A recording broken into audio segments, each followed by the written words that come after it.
दोस्तों, एक बच्चा है, 2 साल से पढ़ रहा है। रोज 10 से 12 घंटे पढ़ता है। Biology, chemistry, physics. डॉक्टर बनना था उसे। माँ बाप का सपना पूरा करना था। 3 मई 2026 को उसने नीट का एग्जाम दिया। बाहर आया, बहुत खुश था। उसका एग्जाम बहुत अच्छा गया। और फिर 12 मई को एक नोटिस आया, NEET UG 2026 cancelled.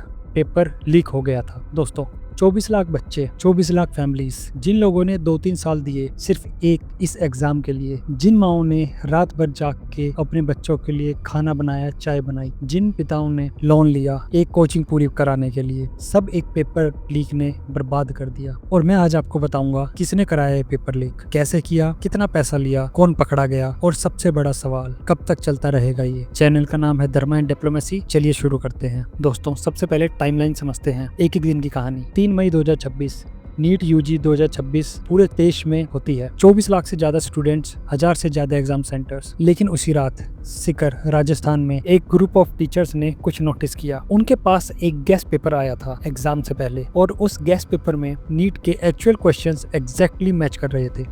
45 chemistry questions plus 90 biology questions, total 135 questions match कर गए। उन टीचर्स ने एनटीए को ईमेल किया, एनटीए ने इंटेलिजेंस ब्यूरो को बताया, आईबी ने राजस्थान पुलिस को। राजस्थान पुलिस ने इन्वेस्टिगेट किया और 12 मई को गवर्नमेंट ने नीट 2026 कैंसिल कर दी। सीबीआई प्रोब ऑर्डर हो गई और 24 लाख बच्चों का भविष्य अंधकार में चले गया। दोस्तों, अब वो पार्ट बताऊंगा जो न्यूज चैनल्स ने ढंग से एक्सप्लेन नहीं किया। ये पेपर लीक आखिर हुआ कैसे। सीबीआई इन्वेस्टिगेशन ने रिवील किया कि ये एक ऑर्गेनाइज्ड नेटवर्क था। अलग अलग स्टेट्स में अलग अलग लोग एक चेन की तरह काम करते हैं। जैसे ड्रग माफिया होता है, वैसे ही ये एक पेपर लीक माफिया होता है। नासिक, महाराष्ट्र, एक 30 साल का लड़का, नाम शुभम केरनार, BAMS स्टूडेंट था। वो खुद डॉक्टर बनना चाहता था। सीबीआई के मुताबिक शुभम ने नीट का लीक्ड पेपर खरीदा। कितने में? 10 लाख रुपए में। और फिर उसने स्टूडेंट्स को बेचा। कितने में? 15 लाख में। एक ट्रांजैक्शन में उसने 5 लाख का फायदा किया। लीक्ड पेपर महाराष्ट्र से राजस्थान कैसे पहुंचा? यशयादव नाम के एक एक्यूज्ड के जरिए। और फिर राजस्थान में था विकास बिवाल। विकास के पिता Dinesh Biwal BJP youth wing leader हैं। सीबीआई का एलिगेशन है दिनेश बिवाल ने वो लीक्ड पेपर की हार्ड कॉपी ली, हाथ से लिखा, फिर स्कैन किया, PDF बनाया और सीकर के कोचिंग सेंटर्स के स्टूडेंट्स में सर्कुलेट किया। स्टूडेंट्स ने 2 लाख से 5 लाख दिए ये PDF पाने के लिए। दोस्तों, 2 लाख से 5 लाख सिर्फ एक पेपर के लिए।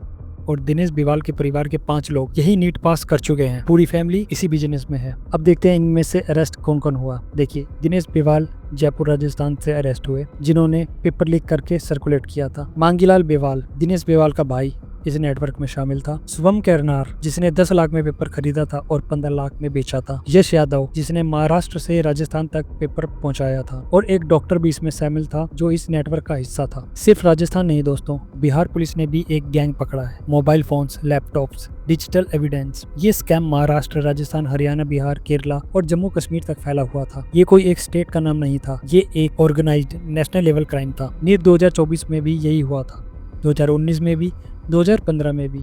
हर साल ये स्कैम होता है। सिस्टम करप्ट है और सिस्टम की करप्शन का नुकसान बच्चों को होता है। ये सब सुन के एक सवाल मन में आता है, ये बार बार क्यों होता है? 2024 में भी नीट पेपर लीक हुआ था, सुप्रीम कोर्ट में केस गया, एनटीए को रिफॉर्म करने की बात हुई, लेकिन 2026 में फिर वही। तो प्रॉब्लम कहाँ है? पहली प्रॉब्लम है एनटीए की। नेशनल टेस्टिंग एजेंसी 2019 में बनी। इनके पास ना पूरी टेक्नोलॉजी है, ना पूरा सिस्टम। पेपर प्रिंट करने से लेकर डिस्ट्रीब्यूशन तक हजारों जगह सिक्योरिटी ब्रीच हो सकती है। दूसरी प्रॉब्लम है पैसा। नीट की एक सीट कितने की होती है? प्राइवेट मेडिकल कॉलेज में 50 लाख से 1 करोड़। जब इतना पैसा स्टेक पे हो तो लोग 10 से 15 लाख एक पेपर के लिए देने को रेडी होते हैं। ये बिजनेस है दोस्तों, और बिजनेस बंद होगा तब जब बिजनेस करना इम्पॉसिबल हो जाएगा। तीसरी प्रॉब्लम अकाउंटेबिलिटी नहीं है। 2024 में क्या हुआ? कुछ लोग पकड़े गए, सिस्टम रिफॉर्म हुआ नहीं। तो 2026 में फिर हुआ कैसे? जब तक सजा सख्त नहीं होगी ये चलता रहेगा। गीता कहती है, विद्या ददाति विनय विनयाद यात्री पात्रता। मतलब विद्या से विनय आता है, विनय से पात्रता। और जब विद्या का रास्ता रोका जाए, जब किसी के सपने खरीद के बेच दिए जाएं, ये सबसे बड़ा अधर्म है। दोस्तों, सीबीआई इन्वेस्टिगेशन चल रही है। 5 लोग पकड़े गए और बाकी भी पकड़े जाएंगे। री एग्जाम होगा, डेट्स अनाउंस होंगी, सुप्रीम कोर्ट में केस है, एनटीए को रिप्लेस करने की मांग उठेगी। लेकिन एक बात सीधा बोलना चाहता हूँ, जब तक ये 3 चीजें नहीं होंगी, पहली, एनटीए की जगह एक स्ट्रॉन्ग इंडिपेंडेंट बॉडी बने। दूसरी, पेपर लीक में सजा मिनिमम 10 साल की हो। तीसरी, डिजिटल एग्जाम सिस्टम, एक क्लिक पे पेपर चेंज। लीक इम्पॉसिबल है, तब तक ये होता रहेगा।